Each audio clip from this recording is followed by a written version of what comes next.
Hello, everybody. Welcome to this 1 hour session on basic overview of international tax planning. By way of quick introduction, my name is Mark Horton.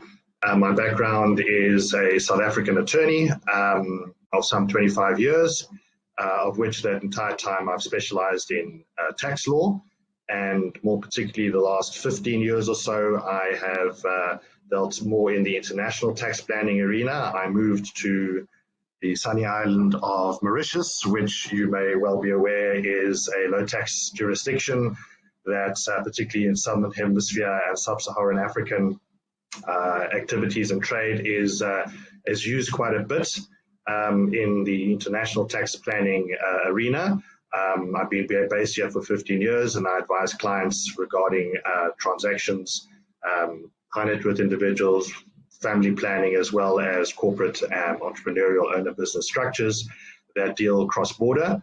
So I'm going to go through with you my view on the basics of how to approach international tax planning, very broad subject. We won't be going into the nitty-gritty of understanding certain concepts or specific laws in detail, this being a very vast subject. Okay, so that's enough by way of introduction. I also, because it's an overview that's not contextualized or specific to any one jurisdiction or country, I may make a couple of references to examples that are within my domain of knowledge, which is generally in the areas of Mauritius, South Africa, African countries, but the principles hopefully will still apply to different jurisdictions throughout the world. The purpose and objectives. What is international tax planning? I'll refer to it as ITP. Okay, so international tax planning occurs where you have transactions and activities that are cross-border that results in a source jurisdiction and a recipient jurisdiction being different.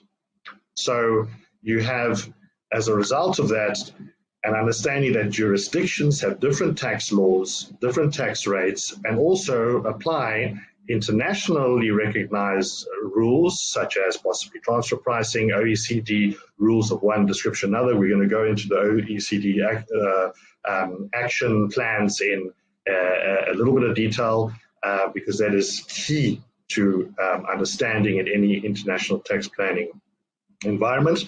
You also have domestic laws in countries that have subtle or material differences in how they apply OECD rules in terms of what they have adopted in their local tax legislation.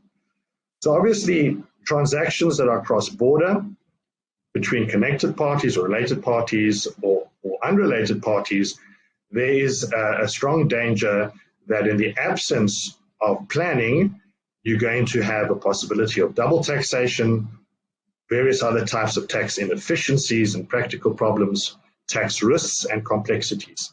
So what do we want to do? The purpose and objective of international tax planning is to mitigate our tax liability, optimize tax efficiency, create tax clarity, and take advantage of tax incentives and tax arbitrage opportunities.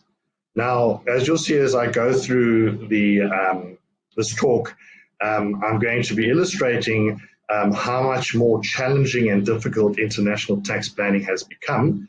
And I'm going to obviously highlight the various initiatives by the OECD that are slowly or quickly being adopted by countries around the world that make it very difficult to take advantage of tax incentives and tax arbitrage opportunities if that is the primary purpose of the structure. That said, there's nothing stopping your clients from deciding where to conduct business activity from, or aspects of their business activity in the context of a more international business or group of companies, and to choose a jurisdiction that is appropriate, that amongst other things is going to be attractive from a taxation perspective. But gone are the days where you could just form a company in Mauritius or form a company in the BVI or whatever low tax jurisdictions, Barbados, there are a whole lot of them, and not really have any substance of activity or any reason for being in, say, Mauritius, other than taking advantage of a tax treaty benefit or taking advantage of local tax rules, which may have substantially lower effective tax rates than other jurisdictions. That said, as long as a taxpayer, a client of yours, is prepared to and is able, and it's obviously commercially in line with its objectives, to base things in certain jurisdictions, to conduct activities in certain jurisdictions, then, to take advantage of tax arbitrage where one country taxes you at 40%, another country taxes you at 10, 15%, obviously it's a major consideration to take into account. And we will be working through that to some extent here. So how do you generally achieve this? So, it's achieved, there are various ways to achieve it in terms of how you structure your business activities. I'm just going to focus, in fact, essentially on one, but I'm going to touch on two. So it's to choose the optimal jurisdiction for the residency and activity of substance, preferably of high value added activities. So if you have a choice to say, right, let's structure some activities in Mauritius or in Singapore or in another jurisdiction where we have a number of commercial benefits and there's alignment, we are able to possibly do business in those jurisdictions, that would be first prize. And the various non-tax related laws make this a good business proposition. But at the same time, obviously, we're looking for a tax benefit as part of our objectives. We're going to look at that in some detail and what one is to look at. The other aspect of international tax planning in a very broad context, which obviously is a mixture of understanding commercial, contractual laws and ways in which to structure business arrangements, as well as the tax implications arising from those types of arrangements. So where there's an opportunity to structure the business transactions where you have a choice, take a funding example. So funding could be done by equity funding or could be done by debt. Those are the two basic differences. Very different tax implications, okay?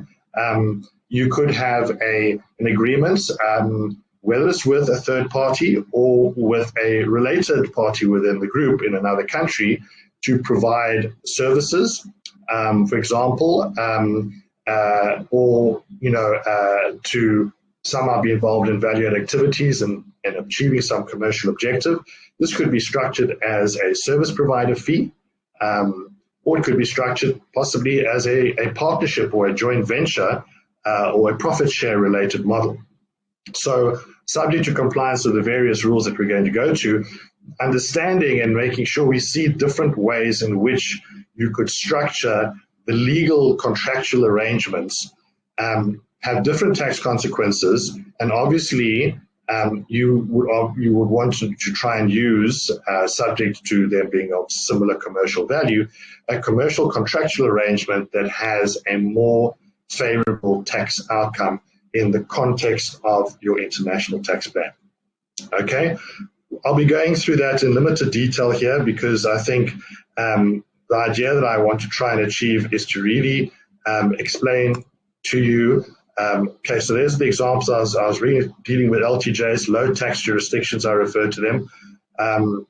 There are still a few jurisdictions around the world where you pay zero tax, but I think it's more case as time goes by and minimum tax rates for multinationals and all the rest of it. If we're dealing generally with low tax jurisdictions, taking Mauritius as an example, it's not a zero tax jurisdiction, it's a low tax jurisdiction, as is Singapore, as is other countries like Malta and other types of jurisdictions of that ilk. So let's get into it. I'm going to really initially focus on the important international tax initiatives that are slowly creeping into domestic legislation around the world, domestic tax legislation, that is very important to understand, to know what the rules of engagement are as to what you can and can't do in an international tax planning scenario. It's very easy to say, oh, Mauritius, there's a 3 to 15% tax rate. South Africa, it's effectively a 42% tax rate. Oh, well, let's set something up in Mauritius. It's unfortunately not quite that simple anymore. 15, 20 years ago, you could do that. Now you can't do that. And what has happened is the OECD BEPS, the base erosion and profit shifting initiatives, they basically are creating guidelines and rules for, and putting some pressure on countries around the world to adopt them to one form or another in order to reduce what is a permissible avoidance arrangement or transaction or setup.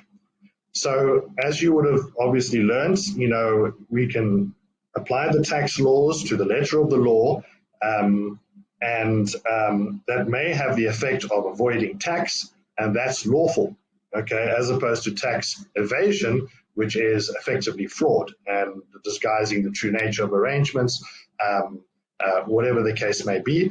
You would have understood, I'm not going to go through it, there's a distinction between avoidance and evasion. But even in the context of avoidance, we now need to see what is permissible avoidance and what's impermissible avoidance.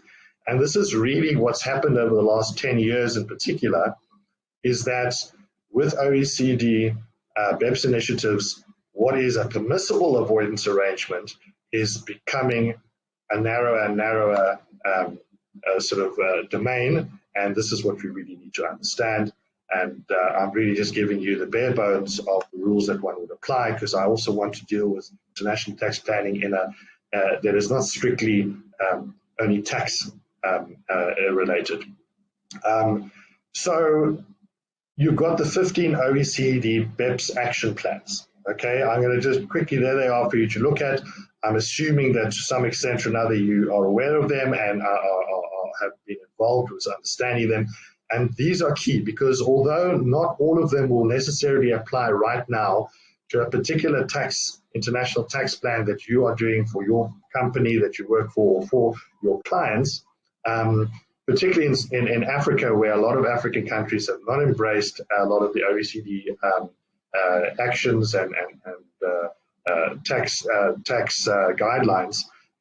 It's coming, it's developing, and if you want to have integrity and longevity to a structure you put in place, the chances are that you need to take into account what is coming, even though it doesn't quite exist yet in the context of your so-called source country, recipient residency country, or where you are looking to structure a transaction between two or multiple jurisdictions cross-border. But they're coming, and obviously in first world jurisdictions, they're very much there. In certain other jurisdictions, it's running behind, but it will get there. So dealing with digitalization, not of specific reference to what we're dealing here, hybrid mismatch arrangements, controlled foreign company rules, at least most residency-based domestic tax systems do provide for CFC rules, which is really a special anti-avoidance rule. I'll refer to it as SAR, SAAR. And SARs and GARs, general anti-avoidance rules, are also very important in the context of international tax planning. Your interest deduction limitations, your harmful tax practices, which are leveled at transactions, as well as the way in which countries apply their tax laws and design their tax laws. Double taxation avoidance agreement abuse. We're going to go through that in some detail because that's key, because I'm going to focus on DTAs. Permanent establishment definitions and meanings, transfer pricing rules. There you have the rest of it, BEPS data analysis, mandatory disclosure rules for certain transactions that are sort of labeled as tax aggressive or tax potentially tax abusive. You've got your country-by-country reporting. You've got your mutual agreement procedure, which is a way in which disputes will be settled, hopefully in future and ongoing in a better way. And your MLI, your multilateral instrument, which really deals with DTA abuse, which is a big aspect of what will be covered by me in the next, a little bit later on. So, in the context of this whole concept of what's permissible avoidance, what's not permissible. Okay, and that will come out in domestic tax rules. And at the end of the day, it is a multidisciplinary approach to international tax planning, because not only do you need to be conscious and understand international tax rules, understand how double taxation agreements are being applied, but you need to understand the domestic laws of each of the countries that are relevant to what is happening here. And in particular, the general anti-avoidance rules that are applicable within the domestic tax laws of each country, and specific or anti-avoidance rules that are designed to obviously discourage or negate the tax implications of specific types of popular transactions that are considered by governments to be abusive or contrary to what their income tax legislation is intended to achieve. Obviously, transfer pricing, we all know how huge and important that is in the context of any international tax planning. And understanding that transfer pricing rules are evolving. The rules of 5-6 years ago and the rules today, particularly what transactions are subject to transfer pricing, are becoming more and more refined, and the net is making it more and more difficult to lawfully avoid transfer pricing application. So understand something is that, particularly in the context of wanting to use the assistance of a double taxation agreement in the course of your international tax planning, the general anti-avoidance rules, the special anti-avoidance rules, and the deeming provisions in local legislation. Deeming provisions, for example, in the South African legislation, there's effectively a deeming provision relating to controlled foreign companies. So if a foreign company to South Africa is a CFC by definition, then subject to certain exemptions and exclusions, what have you, the default application of the CFC rules is that the income of the foreign company is deemed to be the income of the South African resident shareholder pro rata to his or her shareholding. So it basically ignores the legalities of the structure, and it looks through the separate identity of the foreign company, and it attributes the income of that foreign company to the local taxpayer who is a shareholder. That's a deeming provision. So your GAR, your SAR, and your deeming provisions in domestic tax legislation overrides are not affected by double taxation agreements. So at the end of the day, this is very important not to just rely on the scope and the letters in the DTA, but also to consider whether the GAR, SAR, and related deeming provisions in domestic legislation are going to be of application, because they will still apply and they won't allow you to effectively have relief in terms of the DTA. Okay, so I'm going to, one of the big things we're going to look at is the multilateral instrument. It is one of the BEPS action plans, which is to stamp out tax treaty shopping. It also cements the substance that GAR requires, and I'll illustrate that now. If you've already gone into MLI in some detail, it will be a bit of a repetition, and I won't deal with it in too much detail, but and obviously it introduces SAR with the elections, the voluntary elections. Old DTAs can be updated through the MLI process to have more sophisticated and better special anti-avoidance rules. Take permanent establishment definition as an example that can be updated for old DTAs through this MLI process. So we all know that one of the most, well, I'm suggesting that a key tool in your arsenal in determining how to design an international tax plan. So international tax planning is a creative thing. It's not just saying this is what you can do, that's what you can't do. It's what do you want to achieve, what are the commercial realities that we need to respect in achieving that, and now how can we structure that? So, structuring by definition is a creative approach. It's understanding all the rules and now putting together something where you try to create a little bit of alchemy by navigating the various rules that we are going to be identifying and discovering, and finding a solution for a client that is tax efficient and, if possible, is going to result in an effective reduction of tax compared to not planning at all. So we know, double taxation agreements is definitely what we look for. To conduct business activity with a country that does not have a double tax treaty with you. So let's assume you are an Indian client and you're an Indian company and you are transacting with a client or a partner or a business in a country that does not have a DTA with India.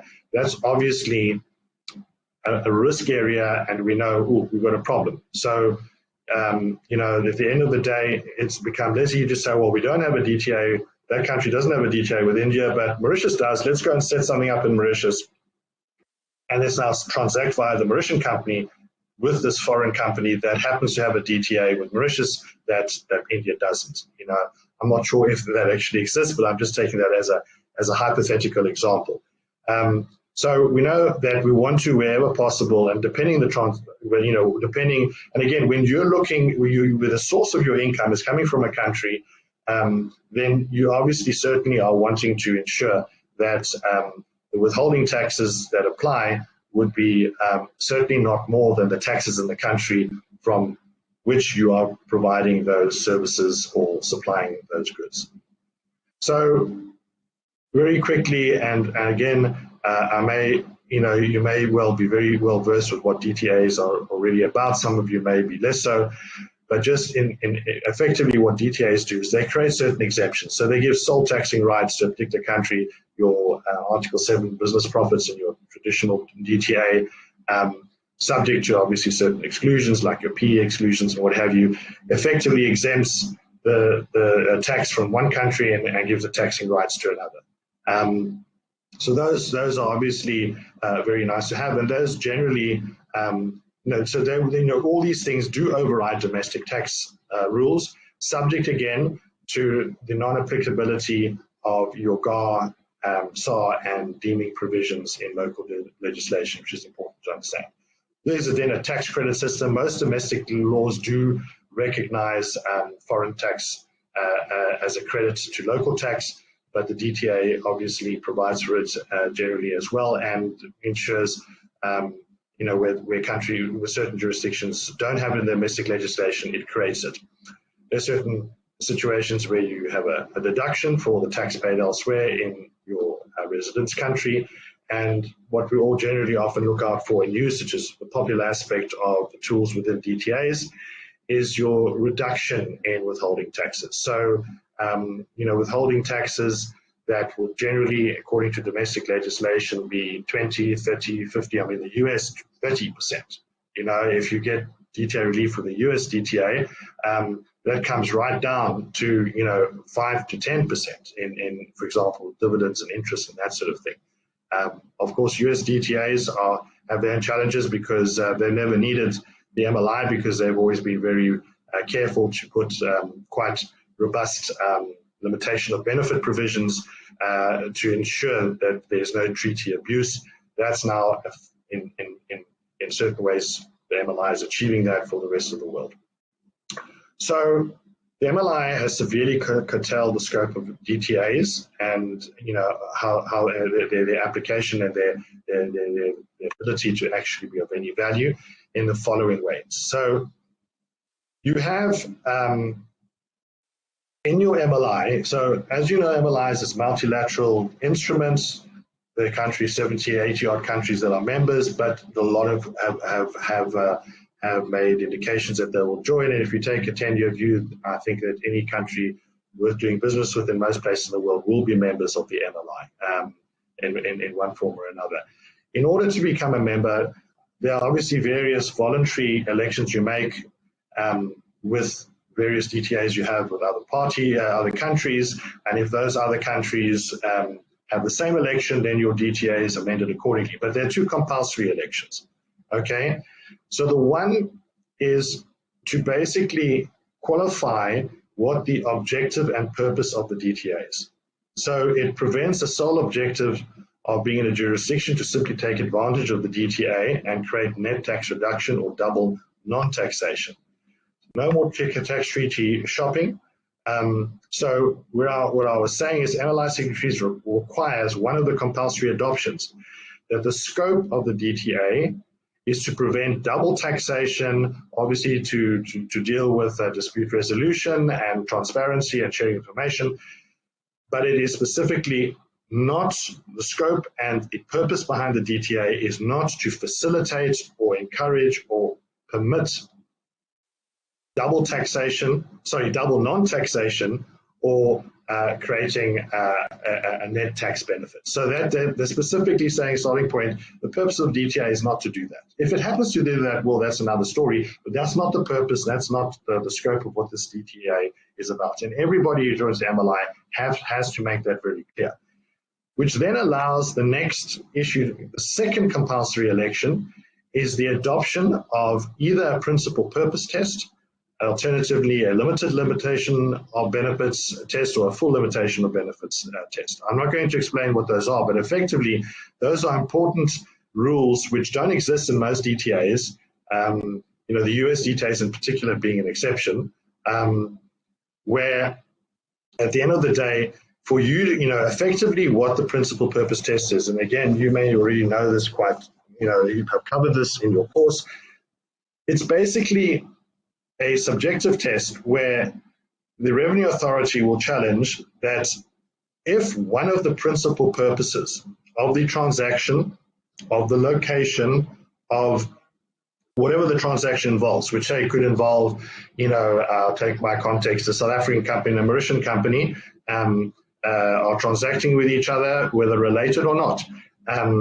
If the Mauritian company is looking to, for example, have exclusive taxing rights with regard to income that has been sourced, or at least emanates from the South African client, or payments are made by South Africa of whatever description, interest, dividends, fees, you name it, where the South African laws would otherwise apply a hefty withholding tax, and the Mauritian company is saying, but we want relief under the DTA, the South African Revenue Services are now able to ask the question, well, if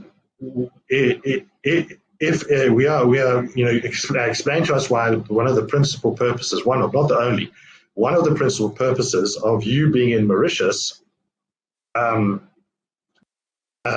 is in order to enjoy the double tax treaty, okay? So if one of your principal purposes is to enjoy the benefits granted under the DTA, then those benefits are denied. Unless, okay, granting those benefits is in accordance with the objectives and purpose of the DTA. Okay, so that, I think we all, you should all need to have a very clear understanding of principal purpose test, particularly for clients that effectively are looking for solutions, saying, well, can we set something up in a low tax jurisdiction in order to do X, Y, and Z, okay? Because in that context, how are you going to explain, I'll take Mauritius as an example. You set up a Mauritian company and there's no Mauritian ownership, Mauritian tax resident ownership. There's no Mauritian domestic activity of anything, any income being derived from Mauritius. It's going to be quite difficult to be able to argue that being in Mauritius was not one of the principal purposes, okay? There could be a various number of reasons to be in Mauritius. And again, if you have a business of substance in Mauritius, I'm taking Mauritius as an example, it could be anywhere, where you have staff, it could well be that, there are various advantages to being in Mauritius that you would not get in South Africa. It could be skills. South Africa is at the moment grey listed and will be so for many years. Mauritius is no longer. Mauritius is a member of COMESA, which is a trade zone which South Africa is not, yet it's also a member of the of SADC, which is another trade zone that South Africa is. Mauritius is a French-speaking country. You may be wanting to deal with French-speaking countries in Africa. Again, you need to build a case. Why Mauritius? And those would need to be built on commercial grounds or grounds other than now we want to use that DTA. So this is really a fundamental thing that's going to go into your tax planning. And to illustrate, when I look at my South African clients that are looking to set up shop in Mauritius for whatever purpose, it is extremely important that they brief me by saying, can you please design a structure? Can you please consider whether Mauritius is an appropriate jurisdiction for us to use, given that these are objectives? And often tax is not the sole reason, and often with South Africans, it's not necessarily DTAs, because they get DTA relief through South African DTAs. And until recently, for a Mauritian company now start charging back as a type of a loop structure back to South Africa, where the beneficial owners live, that hasn't been permissible. It has been now. But, being in Mauritius, there could be a lot of reasons. And I say to my clients, because when you do an international tax plan, you can't do it in a vacuum. You have to be able to sit with the client and understand their business model, understand their short-term objectives, long-term objectives, their funding requirements, understand what personnel and where value-add activities are going to take place, how management structures will work, where will that management reside in reality, not just in form, and also to consider, why are you looking to not do this? So, for example, a couple of big reasons why a South African clients would want to set up a separate business activity outside of South Africa is firstly South African exchange control regulations, which have various practical problems associated therewith. For example, the ability to borrow in foreign currency is very expensive and effectively very difficult to do. Secondly, South Africa is exposed to fairly draconian and aggressive, what we call black economic empowerment laws. Now, if you're looking to tackle markets outside of South Africa, why would you want to use a South African company to do that if you're subject to those problems? Now, these are non-tax reasons why you've decided that you're going to be somewhere else, and why Mauritius is a better country to be than others on the basis of its ease of doing business, its law and order, lack of exchange controls, its ability, French connections, Indian and Chinese connections. That you're building a case that you're there not just for DTA and not just for tax reasons. And it's very important that you highlight those commercial objectives in your proposal, in your international tax planning proposal, because it's also a local GAR insurance policy for the client to say, this is the brief we gave, these are our objectives, these are how these objectives will be achieved as part of the proposed plan. We've asked for tax-related advice, but we told them what our commercial objectives are, and we've asked that those commercial objectives are basically achieved in terms of the proposed international tax plan. That already assists you in discharging your onus with your local tax authority that this will not be, or is unlikely to be, subject to general anti-avoidance rules, because you're there for reasons, you're doing this for reasons that are not primarily tax motivated. The fact that you make it as tax efficient as possible in the course of that decision, that is a permissible avoidance arrangement. Okay, your voluntary elections there, to enhance special anti-avoidance, such as updated PE and interest deduction limitations. This is part of what MLI does in terms of the voluntary elections. But I wanted to stress the two compulsory elections is basically to limit the purpose and scope of the DTA, and then to apply at the very least the principal purpose test. Now, the principal purpose test is actually the most relaxed of the three. Your limited LOB and the full LOB, generally make it impossible to use your DTA unless there is a massive amount of value-added activity within that jurisdiction. And also, if you're dealing with corporate entities, you have local ownership. And, usually it goes up to 95% local ownership, failing which you don't necessarily get the benefit of the DTA, depending on the wording. And there are various types of LOB provisions that differ somewhat in different DTAs. Okay, so let's look at some other international tax planning tools and rules that we need to understand. So we know that there are clearer and expanded PE rules that are being filtered down through the MLI network or just adopted in local legislation anyway. With transfer pricing, we'll need to understand that, and the OEC enhancements that continuously arise. Okay, so now this is something, it's not something that comes up that often, but it's very much worth understanding and being aware of. A few concepts I want to introduce you to briefly. One is the concept of advanced pricing agreements. Now, so basically transfer pricing works on an arm's length principle and compliance with OECD rules, and basically transfer pricing policy documents to discharge your onus with your local tax authority that the pricing is right. So APAs are basically an exception to your arm's length principle, where it is possible to enter into an agreement between the taxpayer and the applicable tax authority to agree on a particular pricing, okay, on the basis that the normal transfer pricing rules are inappropriate or do not sufficiently cater for the particular situation that one's dealing with. So, it arises from Action Plan 14, which actually deals with the dispute resolution action plan with the OECD, but provision is made for advanced pricing agreements. And sometimes if you see the transfer pricing is going to create an unfair result, or it's going to be difficult to substantiate, or there's not enough benchmarking information to give it what is required, and this is a potentially alternative way of dealing with your pricing. Okay, safe harbor rules. So safe harbor rules are basically certain, and each jurisdiction have their safe harbor rules. This is where certain categories of taxpayers, usually small, unsophisticated taxpayers, have relief from at least certain of the obligations that are placed on taxpayers in terms of transfer pricing guidelines.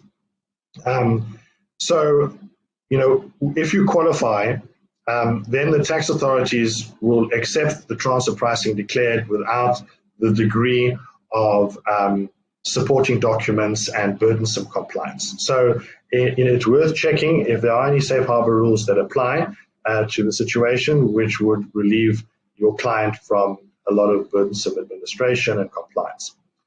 Another point to note is notified jurisdiction areas, NGA. So what is that? So, where you have a particular jurisdiction where you may be wanting to do business with, or your client wants to do business with an entity within, generally a very third world country type of jurisdiction that does not have a DTA with you or with the resident entity that you are planning for, and is also due to lack of rule of law or whatever the case may be, does not cooperate. The local government, the local authorities do not cooperate, do not share information regarding the financial and commercial activities of the jurisdiction in order for us to do, for example, transfer pricing studies. If it's a very closed jurisdiction in that way, the complaining country with residency of the tax planner can apply through the OECD network to effectively kind of blacklist that country and deem it to be an NJA, a notified jurisdiction area. It's a type of a grey listing.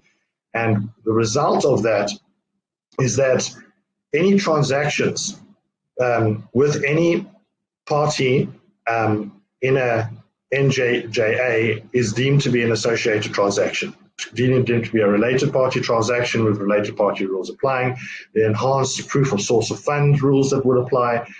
Any payments being made into that jurisdiction relative to your tax planner will require a 30% TDS tax deducted at source, and general enhanced tax compliance on anything to do with transactions with residents of an NJA. So you want to avoid NJAs as much as you possibly can, or ensure that the jurisdiction from which you wish to transact with an NJA, if you have no choice, has not applied an NJA status to, or the OECD has not applied an NJA status to that country. You need to be aware of that. Be familiar with the local GAR rules. It is important, at least conceptually, and qualify your opinions. If you're not qualified to advise on local rules, at the end of the day, I'm qualified to advise on South African and Mauritian domestic tax law. But as much as I've dealt a lot with certain sub-Saharan African countries tax, certain other low tax jurisdictions tax, whether Seychelles or Malta or the BVI, the Channel Islands jurisdictions, even the USA, where I've had a fair amount of dealings with. I'm not qualified, and you always need to qualify opinions. And this is an opinion concept. We need to go into more detail, or part of that opinion will be to get the US advice or the advice from the jurisdiction from which you are transacting, that is important to either qualify your planning advice or to engage the services of local experts to give you advice on the application of local GAR rules. And it's dangerous in this day and age to do your own research on the internet. As thorough as that research is, you do need local knowledge. You do need somebody locally, because particularly in certain countries in Africa and Asia, the way the law looks on paper and the way the law is applied by the tax authorities is not always the same thing. And at the end of the day, you don't want to create a problem for your client or for the company for which you work for, to basically have dispute resolution and have assessments and have the tax authorities treating you contrary to the way you understood it, because the way the law is said and the way the way it works in practice are different. And it's important to take that quite seriously. So we know, we need to understand domestic tax laws. We need to understand, are they primarily source or residency driven? Are we dealing with individuals or juristic persons? It could be like Mauritius, for example. Mauritius has a residency rule for juristics, but a remittance rule on foreign sourced income for individuals. So it's a mixture. So, and as much as you may be dealing for a corporate, because companies require people and require management and require, actual individuals to run those businesses in those jurisdictions, just using some service provider in Mauritius or Isle of Man, really, those days are gone, other than for a very, very passive holding company where an effort is made to go to an annual board meeting. But anything that's slightly dynamic, require people to represent it, run it, be employed by it, that need to be resident in those jurisdictions, to which there are obviously tax implications, and your cost to company of employing people in those jurisdictions. As an employer, you need to take into account what the individual taxes are going to be, and also to entice and understand how to motivate possibly skills to move to those jurisdictions to run those businesses. Because a lot of those low tax jurisdictions don't have the skills. They have infrastructure, they have good tax laws, they have the compliance, they have this, that, but they don't necessarily have the skills that are specific to your clients or your industry in order to show the necessary substance locally. So obviously you'll need to understand the local tax rate, charge opportunities, tax exemptions, and incentives. Okay, and don't always think that it's going to be in a traditional low tax jurisdiction. It might be in what's traditionally considered to be a fairly high, for example, an EU tax jurisdiction. Take, for example, on the individual level, there are various tax incentives for individuals who become tax residents in Portugal, in the Netherlands, in Italy, in the UK with your non-dom rules that still apply, that create effective tax incentives, particularly for your more well-heeled, reaching retirement type of clients who are possibly business owners with businesses elsewhere, and whose income is truly foreign sourced. There are various tax incentives, or at least for a duration, that are offered by high tax paying jurisdictions. And even on the corporate level, certain countries are trying to encourage certain of their industries to be supported and invested into, and there could be tax incentives, whether they're short-term, long-term, whether they work on an exemption system or a tax holiday system for a period. Mauritius has plenty of those. Mauritius is a low tax jurisdiction, but it is worth looking at other jurisdictions to the extent to which they may have tax incentives, which may make it a more workable solution in terms of the integrity of the system and just the practical commercialities in terms of where your market is. Another important thing to understand, and this is again and what's been created by EU and OECD harmful tax practice pressure, particularly on low tax jurisdictions, is the requirement for local economic substance regulations and related compliance. So, all of the countries that, are in good standing with the EU and the OECD right now in terms of their tax laws, have economic substance regulations, which probably only came into play over the last 3 or 4 or 5 years. That includes your UAE, Mauritius, Malta, all these low tax jurisdictions have economic substance rules. It's important to understand them because at the end of the day, practically, if you say no, you're going to go to Dubai or to Mauritius, set up a structure to conduct this sort of activity, to enjoy the tax rates that are applicable and incentives that may be applicable there, or even just to be of good standing as a resident entity, the economic substance regulations will require a certain amount of activity, employment, expenditure that's commensurate with the the revenue that's being generated to actually take place in Mauritius. Okay, whether it's outsourced to Mauritian service providers or it's done by the company you set up yourself. And at the end of the day, you have to take that into account because, at the end of your other laws will require this anyway. So, the new game is that you've got to have that economic substance anyway. But even according to the laws of the country that you're going to, they are now requiring that you have economic substance in order to be licensed to do the business you want to do in that jurisdiction. So I've mentioned this before, local GAR and SAR rules and any deviation from OECD guidelines. Those are, additional aspects that you want to cover in your whole. Sorry, I'm just looking at the time here to see that we're on course here. That's already, we've got 10, 15 minutes. So I want to now share with you some non-tax factors in jurisdiction. When you do an international tax plan, it's got to be workable and practical.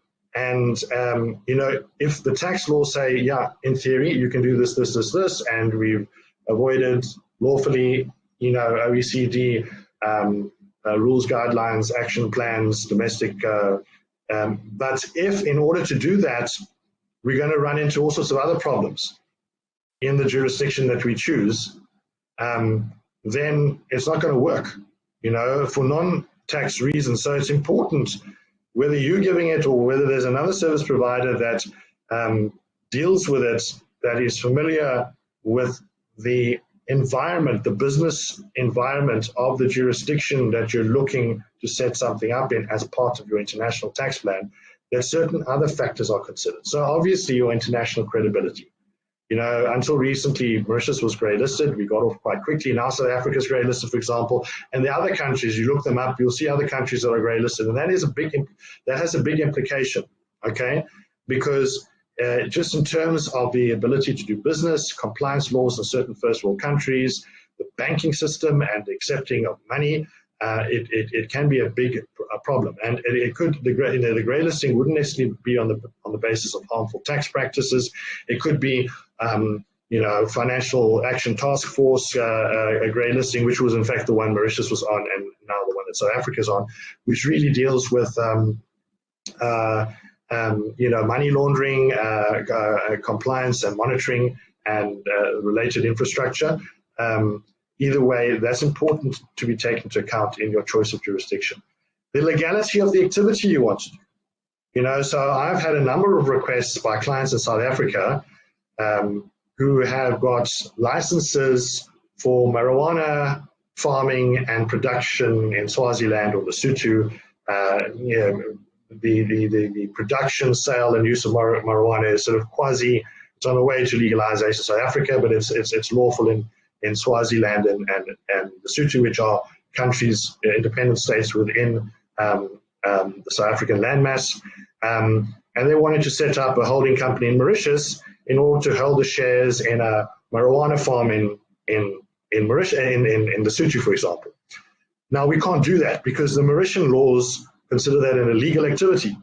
So different countries, would consider different things to be legal or will require a different licensing or enhancement to do that. So the degree of regulation and recognition of the activity through licensing and qualifying criteria.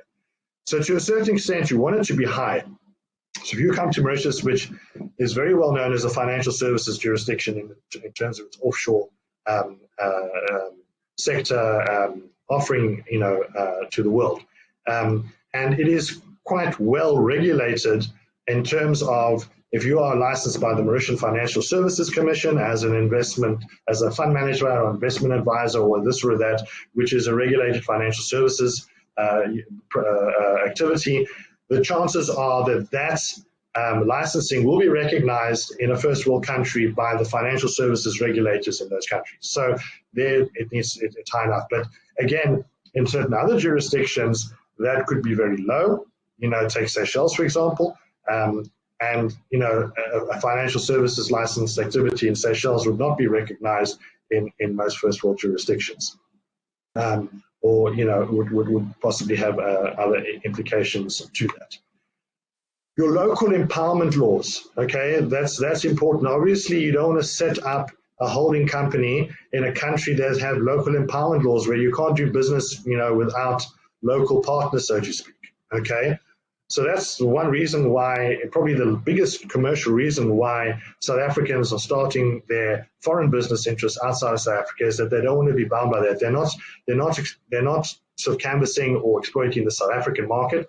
They're exploiting different markets in other countries who may well have local empowerment. So if you want to go to Zimbabwe and we set up a Mauritian holding company that's got a good double tax treaty with Zimbabwe and subject to all the MLI hoops to jump through, we certainly don't want to have a Mauritian holding company and a Zimbabwean subsidiary, and we probably need to give certain shares in that Zimbabwean subsidiary away because there may be local empowerment laws that deal with that jurisdiction. Obviously, that's something that to take account. Local empowerment laws are not a big issue in most tax-friendly locations that you want to go, but you want to make sure. Your labor laws. Remember, at the end of the day, substance, which is what drives international structures, requires, particularly with active trading and quasi-trading type of activities, that you have local employment, you have local activities, you have a local office of one description or another, you've got local management on a senior level that, place of effective management, which is your DTA test for the residency of a company. In most DTAs, you can show that the high level, positive, realistic executive management of the company is being done by Mauritian or by residents of the country concerned. Okay, it's not being done by someone else or a few people coming over for a board meeting every few months to rubber stamp things that have clearly been debated, considered, agonized over, fought,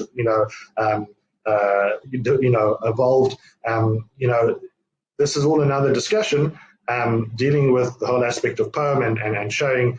But at the end of the day, sooner or later, as your structure develops, you need to have local people, and there are going to be labor laws that will apply to those local people, and you need to understand those labor laws and be comfortable with those labor laws. For example, labor laws in Mauritius are quite aggressively in favor of the employee, and everyone needs to to understand that. Currency restrictions, obviously a big issue. In the choice of jurisdiction where you put things, and these are all obviously issues that will motivate you as non-tax related reasons why your tax structure has come to where it is. There are no currency restrictions in Mauritius. Labor laws are not such an issue, and they're no worse than, say, South Africa. There are no local empowerment laws, etc. But these are all things you want to take into account. This is a big one, banking.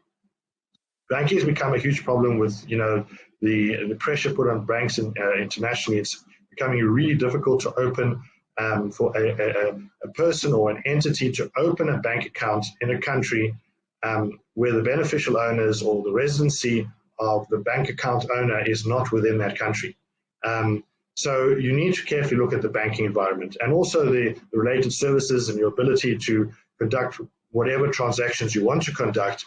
For example, Mauritius' banking is okay, but it's not necessarily as good as Malta or the UAE, if you're wanting to do retail banking and you have a website and you want people to pay online and what have you, in Mauritius that's going to be a challenge, because they're not developed enough in that respect. So could be a big influencer. Do we use the UAE or do we use Mauritius? As an example, personal occupation rights. Generally, even in high tax jurisdictions, if you're setting a business up there as part of international tax plan, you are likely to not only hire within the local market, but to motivate and to basically deploy high-end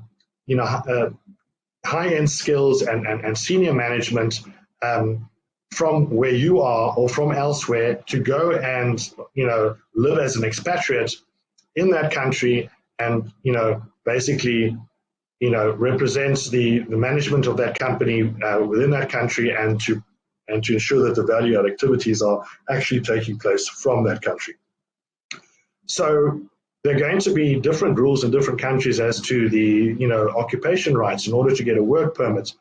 So the immigration laws and the laws as to work and to live, and can my spouse work, and where will can my kids go to school here? These could be all practical issues. Now we need to make our plan come together that we are actually having staff moving there or employing staff there, and often those are going to be expatriate staff.